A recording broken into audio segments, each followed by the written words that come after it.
E se eu dissesse que uma figura super misteriosa, que nasceu do encontro de dois mundos, pode ter moldado secretamente o pensamento ocidental por milênios? Pois é, lá no Egito Antigo, quando a cultura grega e egípcia se chocaram, nasceu uma lenda, Hermes Trismegisto. Ele seria o autor de uma biblioteca inteira de textos que prometiam desvendar, nada mais nada menos, que os segredos do cosmos e da alma. Mas, afinal de contas, quem era essa figura? Um deus? Um sábio? Um feiticeiro? A gente fica se perguntando. Era um deus egípcio com nome grego? Um sábio tão antigo que teria andado pela terra na época de Moisés? Ou quem sabe um mestre das artes ocultas? A verdade, olha, é um quebra-cabeça fascinante. E as peças nos levam para um tempo de deuses híbridos e de muita sabedoria secreta, bem no coração pulsante do Egito helenístico. Para a gente desvendar esse enigma, nossa jornada vai ter 6 paradas. Primeiro, vamos entender a origem dele como um sábio greco-egípcio. Depois, vamos mergulhar nos seus textos secretos e na sua visão cósmica de magia e destino. Aí, a gente investiga a fusão cultural que deu vida a ele, descobre o caminho para o divino e, por fim, seguimos o rastro do seu incrível legado através dos séculos. Ok, nossa história começa nas ruas super movimentadas de Alexandria, lá no Egito Ptolomaico. Imagina só, um verdadeiro caldeirão cultural fervendo, onde tradições de milênios se misturavam com ideias totalmente novas. Foi exatamente nesse cenário que o encontro entre os deuses do Nilo e os do Olimpo deu origem a algo inédito. Pensem bem, de um lado a gente tinha Tote, o deus egípcio da sabedoria, o escriba divino. Do outro, Hermes, o mensageiro grego, mestre da comunicação. À primeira vista parecem bem diferentes, né? Mas o que os unia era fundamental. Ambos eram deuses da palavra, da interpretação, daquela passagem entre mundos. E nesse caldeirão todo, essa semelhança foi um convite irresistível à fusão. O resultado? Uma figura que personificava o melhor dos dois, Hermes Trismegisto, o 3 vezes grande. Esse processo tem um nome, sincretismo. Era o verdadeiro motor cultural da época. E não parou em Hermes, não. Pensem em Hermanubis, uma fusão de Hermes, o guia, com Anubis, o deus egípcio dos mortos. Juntos, eles se tornaram o guia supremo das almas no pós-vida. Era uma forma genial das culturas se entenderem, sabe? Criando um panteão que fazia sentido tanto para os egípcios quanto para os gregos. Mas a fama de Hermes Trismegisto não veio só da sua origem divina. Veio, na verdade, de um tesouro intelectual, uma coleção enorme e misteriosa de textos conhecida como Hermética. Imagina só, uma biblioteca perdida com pergaminhos que prometiam revelar desde os segredos das estrelas até a natureza da própria alma. E o mais fascinante é que essa literatura toda se divide em 2 caminhos bem distintos. São quase como as 2 faces de uma mesma moeda. De um lado, a gente tem a hermética técnica, um tipo de manual prático para interagir com o cosmos, astrologia, alquimia, magia. Do outro lado, a hermética filosófica, que não queria manipular o universo, mas sim compreendê-lo num nível bem profundo, espiritual. Essa tabela aqui deixa a diferença de objetivos bem clara. Os textos técnicos queriam poder sobre o mundo material, prever o futuro, transformar metais. Já os filosóficos, esses miravam muito mais alto, a libertação da alma. O objetivo era a gnosis, que não é um conhecimento de livro, mas uma iluminação, sabe, súbita, transformadora, um encontro direto com o divino que prometia a imortalidade. E se o universo não fosse só uma coleção de coisas paradas, mas um grande organismo vivo, pulsante? Essa era a visão de mundo da hermética técnica. Para eles, o cosmos era uma teia inteligente, toda interligada, governada por leis secretas que podiam ser entendidas e, mais importante, usadas. O conceito principal aqui é a simpatia universal, a ideia de que tudo está conectado.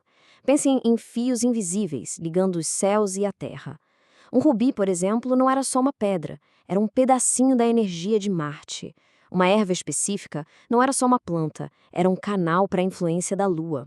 Então, um mago que conhecesse esse mapa secreto de correspondências poderia usar um rubi para invocar coragem, ou uma erva para acalmar a mente, canalizando o poder dos planetas. E no centro de tudo isso, reinavam as estrelas. Elas eram a fonte da Haimarmene, a palavra grega para destino. Uma força que se acreditava ser implacável, que governava tudo, desde o nascimento de um rei até a queda de uma fúria. Entender de astrologia não era um passatempo, não. Era uma tentativa desesperada de ler o grande roteiro do cosmos e encontrar o nosso lugar nele. Olha, até um romano cético como Plínio o Velho não conseguia ignorar o poder dessa visão de mundo. Mesmo chamando a magia de a mais fraudulenta das artes, ele admitia que ela tinha conseguido algo notável: unir medicina, religião e astrologia. E essa é a chave. Para as pessoas da antiguidade, a fronteira entre ciência, fé e o oculto era muito tênue. Eram só ferramentas diferentes para a mesma grande busca: entender e influenciar a realidade. Mas não vamos nos enganar. Essa fusão cultural não foi um mar de rosas.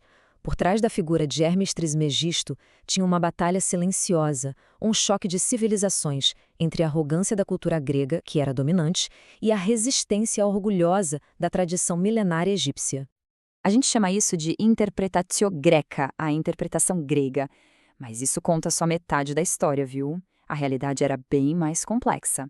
Muitas vezes eram os próprios sacerdotes egípcios que, de forma muito estratégica, traduziam seus deuses para o grego.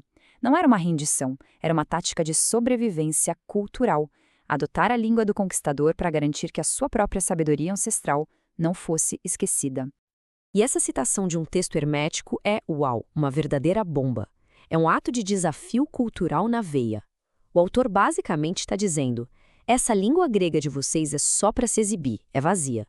Já os nossos hieróglifos, os nossos sons, eles não são meras palavras, eles são encantamentos, eles têm poder. Em um mundo dominado pela cultura grega, essa era uma afirmação super audaciosa de identidade e de superioridade espiritual. Então, o ponto crucial é este: a figura de Hermes Trismegisto não é um monumento à paz, mas uma cicatriz de uma batalha cultural. É o resultado de um diálogo tenso, onde os egípcios aprenderam a lutar com as armas do inimigo, usando a filosofia grega como um cavalo de Troia para carregar e preservar a sua própria e antiga sabedoria. Certo. Mas se o destino está escrito nas estrelas, então estamos todos condenados a ser fantoches cósmicos? A hermética filosófica dizia que não. E a resposta deles não estava em feitiços ou rituais, mas numa jornada radical para dentro de si. Uma fuga do destino através da iluminação da alma. E é aqui que os dois caminhos se separam de vez. O mago luta contra o destino na força bruta, usando ferramentas externas, rituais, encantamentos, para tentar dobrar o universo à sua vontade. O filósofo, por outro lado, não luta. Ele transcende. A única ferramenta dele é interna, a mente. Ao purificar a alma e alcançar a gnose, ele não quebra as correntes do destino. Ele simplesmente voa acima delas. Essa citação do diálogo Asclépio é o coração da filosofia hermética. O homem terreno é um deus mortal e que o deus celestial é um homem imortal. Parem e pensem no poder dessa ideia. No mundo onde muitos se viam como pecadores e criaturas falhas, o hermetismo oferecia uma visão super otimista. A humanidade não é uma criatura caída, mas um deus adormecido, esperando para despertar através do conhecimento. Uma semente que iria florescer em inúmeras tradições místicas. Mas a história de Hermes Trismegisto não termina com a queda de Roma, pelo contrário. Suas ideias se tornaram uma espécie de rio subterrâneo, sabe? Desaparecendo da superfície por séculos, mas continuando a fluir, nutrindo as raízes de movimentos intelectuais e espirituais em épocas muito diferentes. Essa linha do tempo mostra a incrível resiliência de Hermes. Lá pelo século IV, o alquimista Zósimo transforma a alquimia. Graças a Hermes, ela deixa de ser só sobre metais e vira um símbolo da purificação da alma. Na mesma época, o filósofo Jamblico usa a teurgia hermética para tentar invocar os deuses. E o mais surpreendente, até padres da igreja como Lactâncio citam Hermes, vendo-no como um profeta pagão que de alguma forma antecipou verdades cristãs. E foi assim que a figura histórica se dissolveu e o mito nasceu. Hermes Trismegisto deixou de ser um sábio greco-egípcio para se tornar um símbolo, um arquétipo da sabedoria perdida. Para os magos do Renascimento e os místicos modernos, o nome dele virou uma senha, a chave para um cofre de conhecimento secreto que prometia nada menos que os mistérios do universo e da alma. A história de Hermes Trismegisto, no fim das contas, é sobre a própria natureza do conhecimento. Ela nos força a perguntar como é que ideias antigas, nascidas do choque de duas culturas, se transformam para sobreviver. Ela prova que as ideias mais poderosas não são paradas no tempo, mas fluídas, capazes de atravessar impérios e religiões, sempre encontrando uma nova voz para sussurrar seus segredos atemporais.